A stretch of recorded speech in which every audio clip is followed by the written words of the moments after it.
Antarctica পৃথিবীর সবচেয়ে রহস্যময় মহাদেশ।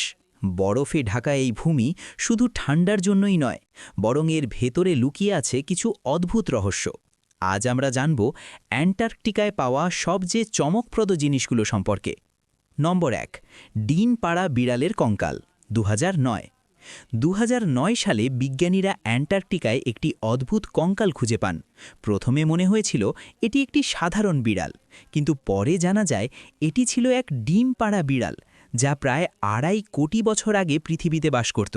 ভাবুন তো, বিড়াল কিন্তু ডিম পাড়ে, এমন অদ্ভুত প্রাণী সত্যিই আমাদের কল্পনার বাইরে। নম্বর 2, ডাইনোসর ও সামুদ্রিক প্রাণীর কঙ্কাল। 1980 সালে প্রত্নতাত্ত্বিকরা অ্যান্টার্কটিকায় বিশাল আকারের মোসাসর, ডাইনোসর এবং প্লেসিওসরের কঙ্কাল আবিষ্কার করেন। প্রতিটির দৈর্ঘ্য ছিল প্রায় 36 ফুট। গবেষণায় দেখা যায় এই হাড়গুলো প্রায় 70 লক্ষ বছর পুরনো।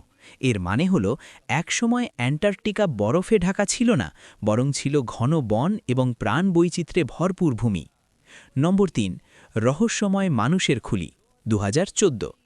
2014 সালে বিজ্ঞানীরা অ্যান্টার্কটিকায় বেশ কিছু মানুষের খুলি আবিষ্কার করেন।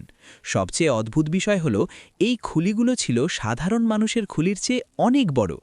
আশ্চর্যের বিষয়, এগুলোর গঠন প্রাচীন মিশরে পাওয়া খুলির সাথে অনেকটা মিল ছিল। বিজ্ঞানীরা ধারণা করেন হয়তো প্রাচীনকালে মানুষ অ্যান্টার্কটিকায় বাস করত এবং তাদের সাথে প্রাচীন মিশরের কোনো সম্পর্ক ছিল। এই 3টি আবিষ্কারই প্রমাণ করে যে অ্যান্টার্কটিকা শুধু বরফের মরুভূমি নয়, বরং এর ভেতরে লুকিয়ে আছে পৃথিবীর ইতিহাসের অনেক অজানা রহস্য। আপনারা কি মনে করেন, অ্যান্টার্কটিকায় এই রহস্যগুলো কি আমাদের অতীতের সত্যকে বদলে দিতে পারে? কমেন্টে জানাতে ভুলবেন না। ভিডিওটি ভালো লেগে থাকলে লাইক দিন, চ্যানেলটি সাবস্ক্রাইব করুন এবং নতুন রহস্যময় গল্প পেতে বেল আইকন চাপুন। আবার দেখা হবে পরের ভিডিওতে।